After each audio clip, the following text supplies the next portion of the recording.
In this episode, we discuss the recent decision by the National Medical Commission, which has now been suspended and which drew criticism from the southern states. We also talk about the ongoing Electoral Bonds case in the Supreme Court. But first, we talk about the Israeli forces entering Gaza's biggest hospital. Hi, I'm Shashank Bhargava, and you're listening to Three Things, the Indian Express news show.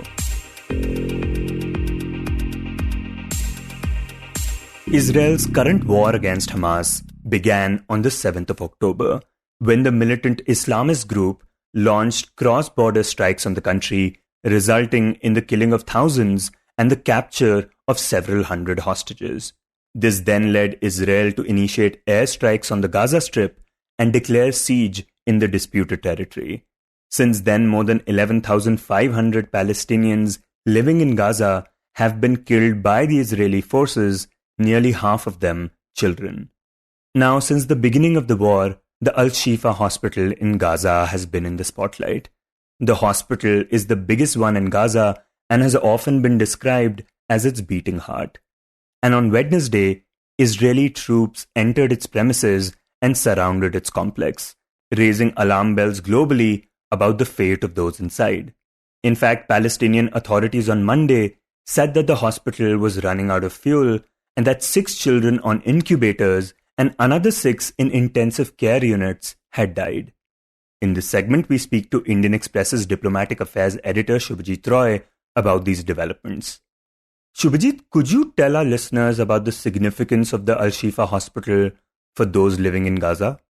So, as you rightly pointed out, that Al-Shifa hospital has been the focus of attention in the last few weeks since the war between Israel and Hamas escalated after the 7th of October attacks by Hamas on Israeli civilians and military personnel. And as you would remember there are more than 200 Israeli citizens as well as some foreign nationals who have been held hostage by Hamas, presumably in Gaza territory. Now, Al-Shifa Hospital is for Gaza, residents of Gaza Strip. It is the biggest hospital. Hamas and hospital's leadership and the Palestinian health authorities say that it is the main hospital for residents of Gaza. So from that point of view, it's important for people of Gaza.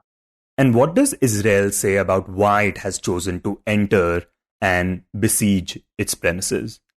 So what Israel has been saying and Israeli Defense Forces have been saying is that Al-Shifa Hospital actually houses Hamas's command and control center. It's a military base for them, and there are underground tunnels there. It's an underground base where they have been running their operations from. So in that kind of a situation, Israeli Defense Forces have been trying to close in on this hospital, which they consider to be not a hospital but an installation or a military base. Now, so from that perspective, from international law perspective, this is a very important pivotal moment in the Israel-Hamas war ever since it has began in the last month, more than a month now. Because, it's considered a no-go area under international humanitarian law because hospitals are considered to be completely sacrosanct civilian zones. But it loses that protection that the international law provides it if the hospital is used as a military facility. And in this case, Israel has been, claiming, and it has now produced some videos as evidence of the fact that the hospital was indeed being used as a military facility. Inside the very same cabinet that houses medical equipment, you can see all kinds of standard military medical stuff. Now, there's insignia, military insignia, a knife. For those of you who read Arabic, you'll be able to understand what it says here. But it's Hamas, the military wing, Kataib al-Qassam, of course a vest with equipment, and as always an AK-47, standard gear, grab and go, which they thought would be a good place to store inside a hospital.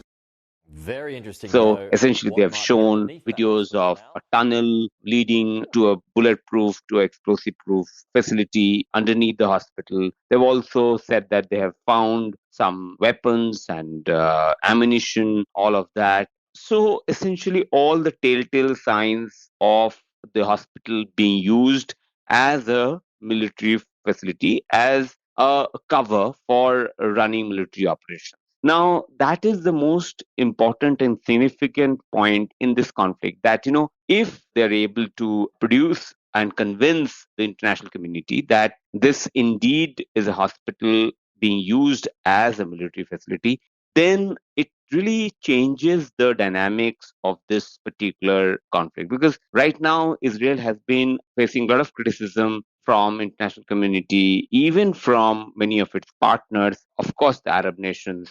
They have sort of condemned Israel's attack on civilian facilities like schools and hospitals and homes of innocent people and civilians, which Israel has always maintained that the Hamas has used these civilian facilities as human shields or their facilities for military. So, from that perspective, this is an important moment in the conflict that had erupted after Hamas conducted attacks on 7th of October. Right, and in that sense, Israel will have to convince the international community that this hospital was being misused, especially because it is a big hospital and Palestinians are known to really rely on it. Plus, we've also heard a number of reports about children dying in the hospital, those who were on incubators and in ICUs. Could you talk a bit about those reports? Well, we have to right now rely on really contested sources from both sides.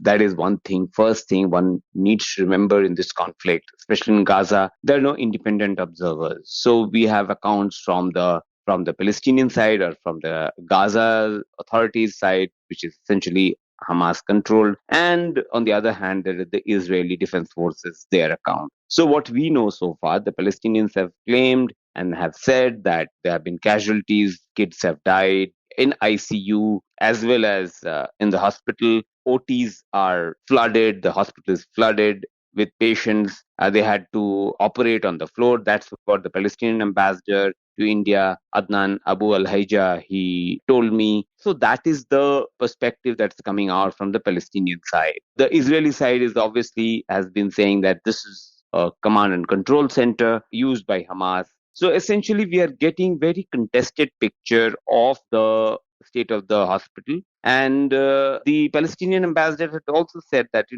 the hospital has run out of fuel, so there is no electricity. So hospital without electricity is a disaster. So that's the state of play that we have seen. The WHO has said that hospitals are not battlegrounds. So that's the perspective coming out of WHO as well. So we'll have to see now what is the real picture from the ground when the smoke clears.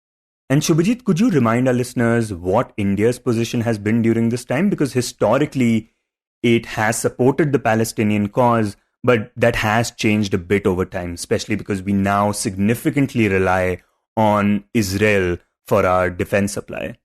Well, India's support for the Palestinian cause sort of has been consistent, has remained. This government, in fact, after the first reaction by Prime Minister Modi to the October 7th attacks, when he tweeted out about calling it the terror attacks, and after that he had a phone conversation with Israeli Prime Minister Benjamin Netanyahu when he said that, India stands in solidarity with Israel and condemn terrorism in all its forms and manifestations. So India had clearly condemned these terror attacks of October 7th.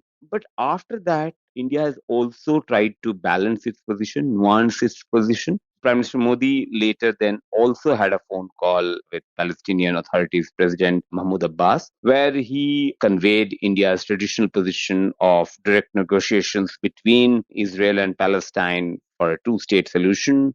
But also it has said that, civilian casualties should not happen and innocent civilians. And that is a message to both the parties in the sense that Hamas had also attacked civilians. And in this case, Israel is also been accused of attacking facilities that have or homes of civilians. So India has tried to balance by saying that one should respect international humanitarian law in times of conflict. So in that sense, it has tried to balance its position. And when it talks of international humanitarian law, obviously this issue of hospitals being targeted is one of them.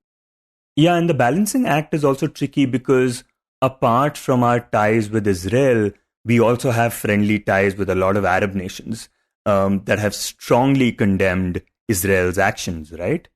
So, as you rightly pointed out, India also has partners in Arab countries like UAE and Saudi Arabia, who also are very, very important partners for India. So, India has tried to balance between the two sides, and that has been a difficult and a challenging task for India at this moment, especially because India doesn't want the conflict to spread in the region because it has, as you would remember, there are almost 90 lakh Indians live in the West Asian and the Gulf region who live and work there for their livelihoods. And they are some of the biggest foreign remittances they send to India, and they are very crucial for their own families as well as the Indian economy because of the remittances they send. So India doesn't want any conflict to spread to and escalate in the wider region, which might impact the safety and security of Indians who live and work there right now in the region.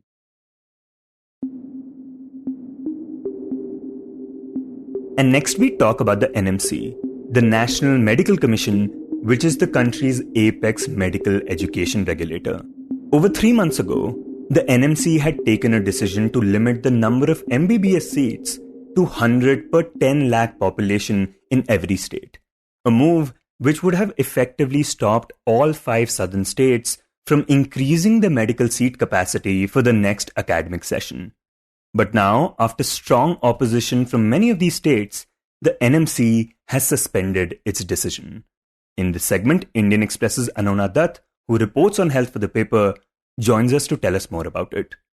Annona, begin by telling us what led the NMC to take this decision in the first place.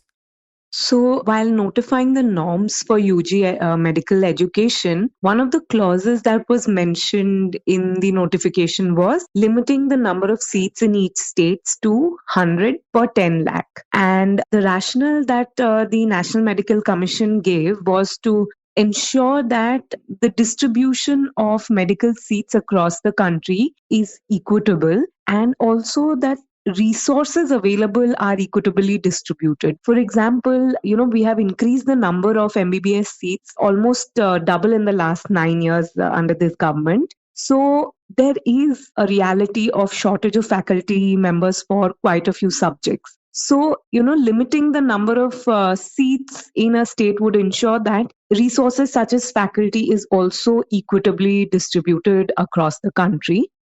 Right, and this is also done to fulfill certain required norms for medical colleges. Could you tell us what those norms are?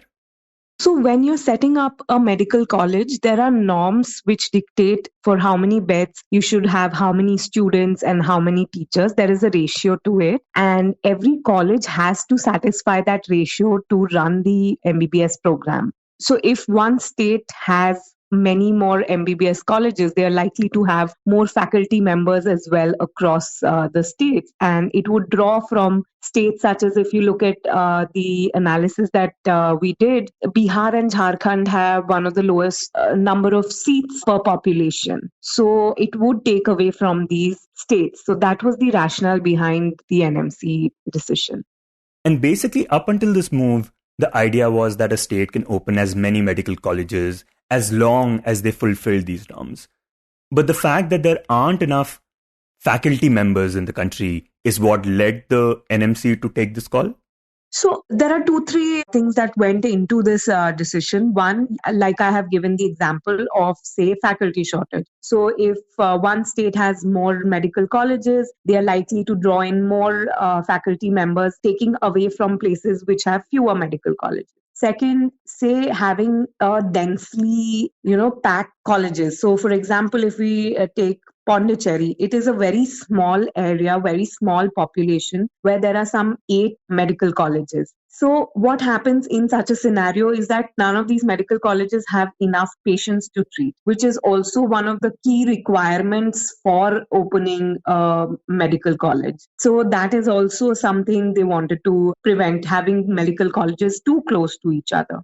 Then the third is, of course, this why the government is pushing for these medical colleges in every district is that the thinking behind it is that the doctors who get trained in their local medical colleges are likely to stay back and provide treatment to people of their community. So the fact is that there is a shortage of doctors in, say, rural areas or, tier 3 cities. So limiting the number of seats would also solve that issue. I mean, at least that's what the NMC hopes.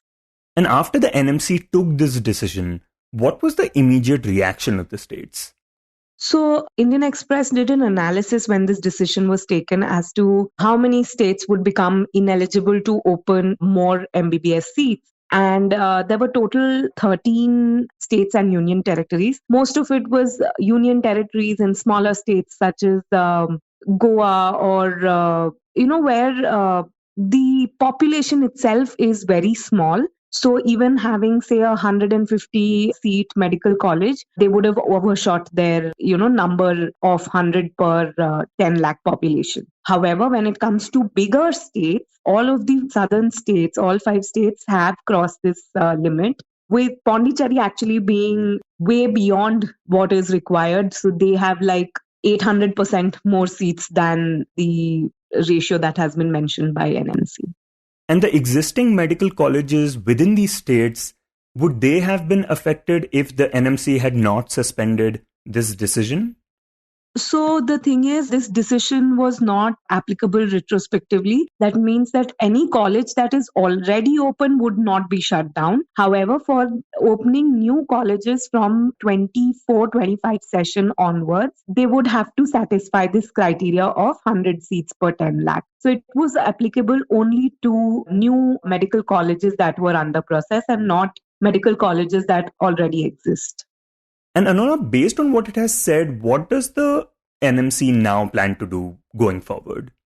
So NMC hasn't said that they're revoking the decision. They have said they are delaying it by a year. So it would be applicable from the session 25-26 onwards. And in the meantime, they have said they would hold stakeholder consultations to see what can be done. However, there is a reluctance from what I've learned from top sources to have such a fixed capping on the number of seats.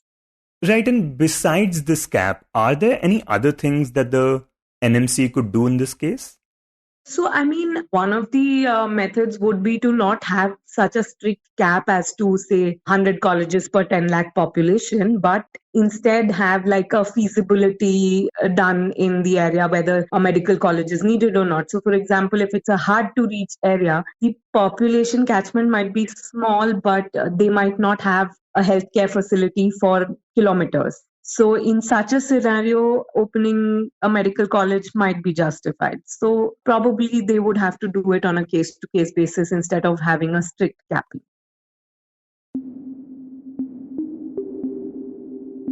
And in the end, we talk about electoral bonds. Earlier this week, the Election Commission had asked all political parties to submit details of donations received through electoral bonds in a sealed cover by the 15th of November. This decision came after the Supreme Court ordered the Election Commission to produce updated data on the same. A number of parties have now already submitted details, though it remains unclear how many have done so and what their submissions reveal. Now, as many of you may know, the Apex Court is currently hearing a batch of petitions challenging the constitutional validity of the electoral bond scheme, which essentially allows individuals to make anonymous donations to their preferred political parties. A few weeks ago, we had spoken to Indian Express's Apurva Vishwanath about the case and why these bonds have raised concerns in the past. We now play you an excerpt from that conversation. Apurva, electoral bonds essentially allow Indian citizens or Indian companies to anonymously make donations to political parties. Before we go ahead, is there anything else listeners should know about them? Yeah, so this is essentially what the 2018 electoral bond scheme is. The government brought in saying that this is going to clean up political funding of elections in the country. And it basically enables anonymous donations to political parties. And I think from 2018, we've at least, in the first tranche of donations between then and now, there's been around 13,000 crores that has been donated to political parties through electoral bonds. This has now become the single biggest mode of donating to political parties in India. Right, and what might strike some people as odd is that you can donate money to political parties through this anonymously, and yet it was brought in to bring about transparency. The government's argument for this is, Shashank, that earlier a lot of donations were made in cash, and individual donations which were less than 20,000 rupees, which were made in cash, need not have been disclosed to the Election Commission. So the argument was that a lot of parties would say we've got donations in cash and they're all small donations. Say, somebody's donated 10,000 rupees, somebody's donated 5,000 rupees. So this petty amount we don't need to disclose. And the government argues that this was the biggest mode of funding elections in the country. And that is, a route to have black money enter the system for elections. So in order to eliminate that, the government says they've introduced electoral bonds. So now that route, which was 20,000 and less, which used to go in cash, the government's argument, and this is something that even Solicitor General Tushar Mehta is going to argue in court this week, is that petty cash donation, which was essentially black money, is now coming through banking channels, through the State Bank of India, where KYC formalities have happened for the parties. So this is how election funding is being cleaned up. So it's not so much about transparency as far as finding out how political parties are funded, as much as it's about ensuring that black money is not used and that political parties basically get money through banking channels.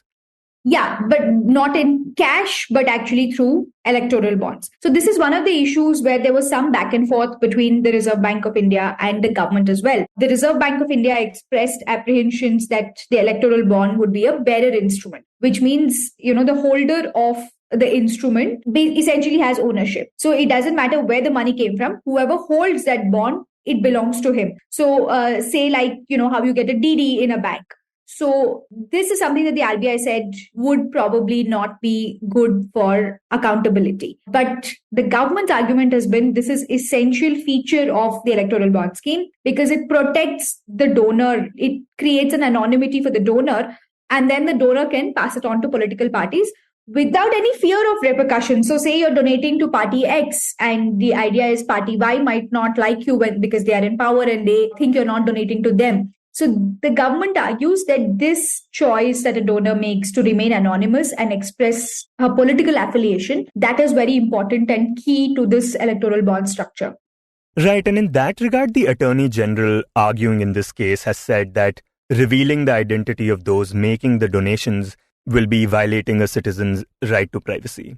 Yeah. So, the government's argument is that there are two competing rights here. One is the citizen's right to know, which is again something that flows from the right to freedom of speech and expression in the Constitution. On the other hand, there is the donor's right to freely express his political affiliations and remain anonymous, which is, here the government says this is something that the Supreme Court has enshrined in the landmark privacy ruling in 2017. So the Puttaswamy judgment says that political affiliation is something that is in the core zone of privacy. So it is a stretched argument, but the government says these two rights have to be balanced. And the electoral bond scheme is, in a way, a balance of both these rights. Okay, so far we have talked about the government's argument in this case, but talk about on what basis has the constitutional validity of electoral bonds been challenged? So there are three essential issues when it comes to the challenge for electoral bonds. First is, of course, a challenge to the electoral bond scheme itself. This veil of anonymity, whether that is constitutional, whether political parties need not disclose who they receive money from. Because the argument that the government makes is this is something that even the political parties may not necessarily know, right? Where they're getting that money from. So that is more in the nature of the sanctity of elections and how campaign finance laws should be in the country. That is the first step of the challenge. The second is, whether political parties should be brought within the purview of Right to Information Act. And here the Supreme Court has said they must, and each political party must appoint an information officer and things like that. So that is the other important aspect. And Apurva, in that sense, are political parties being treated as private companies, which obviously also don't come under the purview of this act? So political parties, they're not essentially state, but they're not entirely private parties as well. A number of legislations regulate political parties, from the Representations of People's Act, the Moral Code of Conduct, other election laws and rules all apply to political parties. And if they don't follow any of these, they're de-recognized by the Election Commission. So in that context, the idea of on matters relating to finance and administration, not on political strategy or not on their inner workings, but just on finance and administration, the argument that is frequently made is that political parties must be considered public offices for that purpose. Okay, and now talk about the third reason why electoral bonds have been challenged.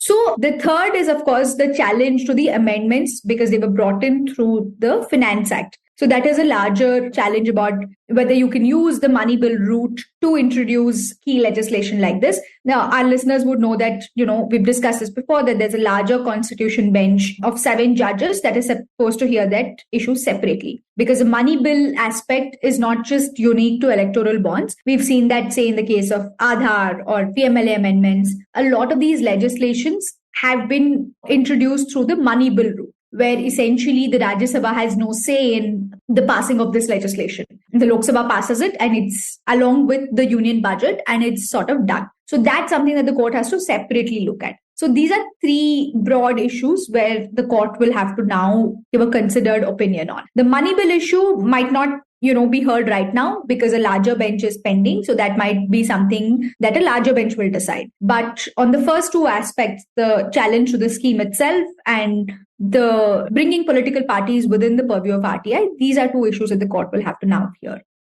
And has the Supreme Court said anything about electoral bonds in the past?